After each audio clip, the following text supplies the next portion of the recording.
ಅವರೆಲ್ಲ ಒಂದೇ ಊರಿನ ಜನ, ಒಂದೇ ಕುಟುಂಬ. ನಮ್ಮ ಮನೆಯ ಪಕ್ಕದಲ್ಲಿದ್ದ ಜಾಗದಲ್ಲಿ ಶೆಡ್ ನಿರ್ಮಾಣ ಮಾಡೋಕೆ ಮುಂದಾಗಿದ್ರು. ಆದ್ರೆ ಏಕಾಏಕಿ 20 ಜನರ ತಂಡ ಬಂದು ಅವರ ಮೇಲೆ ಕಲ್ಲು ತೂರಾಟ ನಡೆಸೋಕೆ ಶುರು ಮಾಡಿತು. ಏನಾಗ್ತಾ ಇದೆ ಅಂತ ನೋಡುವಷ್ಟರಲ್ಲಿ 3 ಗಂಭೀರವಾಗಿ ಗಾಯಗೊಂಡಿದ್ರು. ಅಷ್ಟಕ್ಕೂ ಆ ಘಟನೆ ನಡೆದಿದ್ದಾದ್ರೂ ಎಲ್ಲಿ? ಕೈಯಲ್ಲಿ ಕಲ್ಲು ಹಿಡಿದ ಕೀಚಕರ ಅಟ್ಟಹಾಸ ಹೇಗಿತ್ತು ಅಂತೀರಾ? ಈ ಸ್ಟೋರಿ ನೋಡಿ.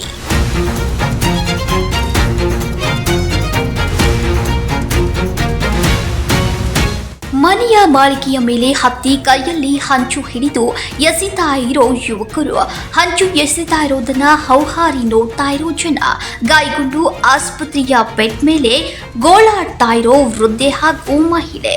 ಈ ದೃಶ್ಯಗಳು ಕಂಡು ಬಂದಿದ್ದು ಬೆಳಗಾವಿ ತಾಲೂಕಿನ ಹೊಸ ವಂಟಮೂರಿ ಗ್ರಾಮದಲ್ಲಿ.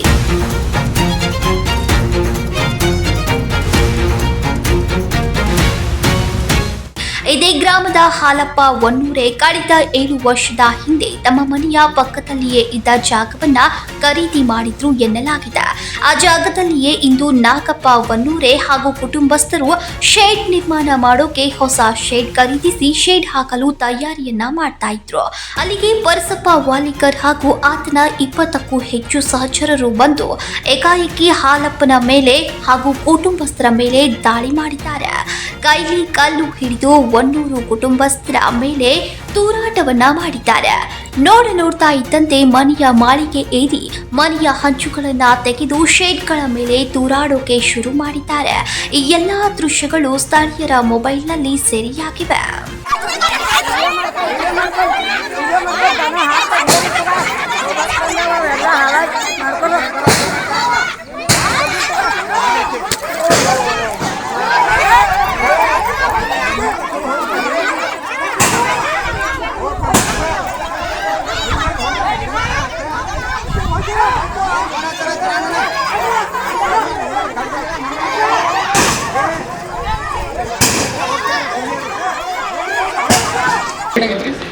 ಅಲ್ಲ, ನಾವು ಆ ಜಾಗ ಅದು ಮುಸ್ಲಿಮ್ಸ್ ಜಾಗ ಸರ್.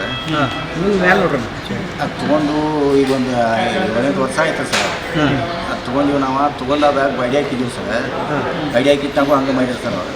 ಈಗ ಪತ್ರ ಬಡಿ ಹಾಕಿದ್ರು ಸರ್. ಅವ್ರು ಪತ್ರ ಹಾಕಿ ಗಾಡಿ ಸಕಾಲು ಮಾಡಾಕಿದ್ರು ಸರ್. ಅಲ್ಲಿ ನಾವು ಇದು ಮಾಡೋಕ್ಕಾಗಿ ಅವ್ರೇನಂತಾರೆ ಸರ್, ಜಾಗ ನಮ್ಮದು ಇದೆ ಅಂತೇಳಿ ಬಂದು ಎಲ್ಲ ಕಲ್ಕಲ್ಲಿ ಒಗ್ಯಾಕಡೆ ಚಾಲು ಮಾಡಿದ್ರು ಸರ್. ನಮ್ಮ ಕಲ್ಲಿ ಒಗ್ಯೋದು ಅದು 11:30 ಐತಿ ಸರ್. ಜಾಗದ 40-60 ಐತಿ ಸರ್. ಏನು ಸರ್? ಅವ ಪರಸಪ್ಪ ಬರ್ಮಪ್ಪ ಹೊಳಿಕಾರ್ ಸರ್. ನಾವು ಪತ್ರ ಹಾಕತ್ತಿದ್ವಿ ಸರ್. ಪತ್ರ ಹಾಕೋ ಟೈಮ್ದಾಗ ಬಂದು ಬಡಿಯಾಕಡೆ ಚಾಲು ಮಾಡಿರಿ ಸರ್. ಅವ್ರು ಒಂದು 15-20 ಮಂದಿ ಕೂಡ್ರಿ, ಹೆಣ್ಮಕ್ಳು ಗಂಡು ಮಕ್ಳು ಕೂಡಿ ನಮ್ಮನ್ನೆಲ್ಲ ಬಡಿಯಾಕನ ಚಾಲು ಮಾಡಿರಿ. ಕೆಳಗೆ ಹಾಕಿ ಕಾಲಾಗ ತೊಳೆಯೋದು, ಬಡಿಯೋದು, ಎದಿಗೆ ಒಯ್ಯೋದು, ಕಲ್ಕಲ್ಲಿ ಒಗ್ಯೋದು ಮಾಡಕತ್ತಾರ ಸರ್. ಮ್ಯಾಲ ಅವ್ರೊಂದು 20 ಜನ ಇದ್ರು ಸರ್. ಕುಡುಗೋಲು ತೊಗೊಂಬರ ಆಯ್ತದ ಸರ್. ಕುಡುಗೋಲು ತೊಗೊಂಬರ್ತಿನಾಗ ಎಲ್ಲ ಮ್ಯಾಲ ಕಲ್ಕಲ್ಲಿ ಹೋಗೋದು, ಪತ್ರ ಎಲ್ಲ ಮುರಿದು ನಮ್ಮನ್ನೆಲ್ಲ ಬಡ್ದು ಕುಡುಗೋಲು ತೊಗೊಂಬರ ಅಲ್ಲಿ ಓಡಿದ್ವು ಸರ್. ನಾವು ಕೈತಾನ ಅವ್ರೊಂದು 15 ಗಂಡು ಮಕ್ಕಳು ಕುಂಡು ಮಕ್ಕಳು ಕೂಡಿ ಒಂದು 15 ಜನ ಇದ್ರು ಸರ್. ನಾವು 4 ಮಂದಿ ಇದ್ರು ಸರ್. ಒಟ್ಟು ಮನೆಯ ಪಕ್ಕದಲ್ಲಿದ್ದ ಜಾಗದಲ್ಲಿ ಶೆಡ್ ನಿರ್ಮಾಣಕ್ಕೆಂದು ತಯಾರಿ ಮಾಡಿಕೊಳ್ತಿದ್ದ 100 ಕುಟುಂಬಸ್ಥರ ಮೇಲೆ ಏಕಾಏಕಿ ದಾಳಿ ನಡೆಸಿದ ಪರಸಪ್ಪ ಹಾಗೂ ಆತನ ಸಹಚರರು ಸದ್ಯ ಅಲ್ಲಿಂದ ಕಾಲ್ಕಿತ್ತಿದ್ದಾರೆ.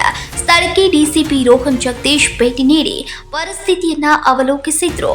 ಏನೋ ಗಾಯಗೊಂಡ ಹಾಲಪ್ಪ ವನ್ನೂರೆ, ಸತ್ಯವ್ವ ವನ್ನೂರೆ, ನಿಂಗವ್ವ ವನ್ನೂರೆಯನ್ನ ಬೇಮ್ಸ್ ಆಸ್ಪತ್ರೆಗೆ ದಾಖಲಿಸಿ ಚಿಕಿತ್ಸೆಯನ್ನ ನೀಡ್ತಾ ಇದ್ದು, ವನ್ನೂರೆ ಕುಟುಂಬಸ್ಥರು ಕಾಕತಿ ಪೊಲೀಸ್ ಠಾಣೆಗೆ ದೂರನ್ನ ನೀಡಿದ್ದಾರೆ. ಆ ದೂರನ್ನಾಧರಿಸಿ ಪೊಲೀಸರು ದಾಳಿ ಮಾಡಿದ ಪರಸಪ್ಪ ಹಾಗೂ ಕಲ್ಲು ತೂರಾಟ ನಡೆಸಿದ 20ಕ್ಕೂ ಹೆಚ್ಚು ಆತನ ಸಹಚರರನ್ನ ಬಂಧಿಸೋಕೆ ಬಲೆ ಬೀಸಿದ್ದಾರೆ. ಹೊಸ ವಂಟಮೂರಿ ಗ್ರಾಮದಲ್ಲಿ ನಡೆದ ಈ ಘಟನೆಯಿಂದ ಇಡೀ ಗ್ರಾಮದಲ್ಲಿ ಆತಂಕದ ವಾತಾವರಣ ನಿರ್ಮಾಣವಾಗಿದ್ದು ಜನರಲ್ಲಿ ಆತಂಕದಲ್ಲಿದ್ದಾರೆ. ಈಗ ಪೆಟ್ಟಿದ್ದು 3-4 ಮಂದಿಗೆ ಆಗಿ ಸರ್. ಅವ್ರು ನಮ್ಮ ಜಾಗ ಅಂತಾರೆ ಸರ್. ಅವರು ಜಾಗ ಅದು ಜಾಗ ಮುಸ್ಲಿಮರ ಜಾಗ. ನಾವು ತೊಗೊಂಡೇವು ಸರ್. ಅವ್ನು ಹಾಂ ಸರ್, ನಮ್ಮ ಹೆಸರು ಮೇಲೆ ಐತೆ ಸರ್. ಎಲ್ಲ ಅದು ತೊಗೊಂಡು ಒಂದು 5-6 ವರ್ಷ ಆಯ್ತು ಸರ್. ಈಗ ಜಗಳ ತೆಗಿತಾರೆ ಸರ್. ಅವ್ರು ನಾವೀಗ ಅದನ್ನು ಸಡ್ ಬಿಡಿ ಹಾಕೊಂಡಿದ್ದೇವೆ ಸರ್. ಸಡ್ ಬಿಡಿತ್ನಾಗ ಈಗ ಇಲ್ಲಿ ಯಾಕೆ ಬಿಡಿ ಆಯ್ತಾರೆ, ನಮ್ಮ ಜಾಗದ ನಾವು ನಮ್ಮ ಜಾಗದ ಇಲ್ಲಿ ಯಾಕೆ ಬಿಡಿ ಆಯ್ತಾರೆ ನೀವು ಅಂತ ಹೇಳಿ ಎಲ್ಲ ಸಡ್ ಎಲ್ಲ ಕಟ್ತಾರೆ ಸರ್. ಕೊಡ್ಬಲ್ಲಿ ಹಾಂ ಸರ್. ಅವರೆಲ್ಲ ಕಳಬಳಿ ಸರ್. ಅವರು ಮುಸ್ಲಿಮ್ ಯಾರಿಲ್ಲ ಸರ್. ನಮ್ಮ ಕಾಸ್ಟ್ ಮಂದಿ ಹೊಡಿಯತ್ತಾರೆ ಸರ್. ಅವ್ರು ಜಾಗ ಕೊಟ್ಟಾರ ತಕರಾರಿಲ್ಲ ಸರ್ ಯಾರ್ದು. ನಮ್ಮ ಹೆಸರು ಹಾಲಪ್ಪ ಚಿಟ್ಟಪ್ಪ ವನ್ನೂರಿ ಸರ್. ಈಗ MLC ಮಾಡಿರೋದು ಸರ್. ಹಾಂ ಸರ್. ಒಟ್ಟಿನಲ್ಲಿ ಈ ಹಿಂದೆಯೂ ಸಹ ಇಂತಹ ಹಲವು ಅಹಿತಕರ ಘಟನೆಗಳು ವಂಟಮೂರಿ ಗ್ರಾಮದಲ್ಲಿ ನಡೆದಿದ್ದು, ಹೊಸ ವಂಟಮೂರಿ ಗ್ರಾಮದಲ್ಲಿ ಕಾನೂನು ಸುವ್ಯವಸ್ಥೆಯೇ ಇಲ್ವಾ ಎನ್ನುವ ಪ್ರಶ್ನೆಗಳು ಉದ್ಭವವಾಗಿವೆ. ಅಲ್ಲಿನ ಜನರಿಗೆ ಕಾನೂನು ಹಾಗೂ ಪೊಲೀಸರ ಅಂಜಿಕೆಯೇ ಇಲ್ಲದಂತಾಗಿದೆ ಎಂದು ಜನ ಮಾತನಾಡಿಕೊಳ್ತಾ ಇದ್ದು, ಪೊಲೀಸರು ಇದಕ್ಕೆ ತಕ್ಕ ಚಿಕಿತ್ಸೆ ನೀಡಬೇಕಿದೆ.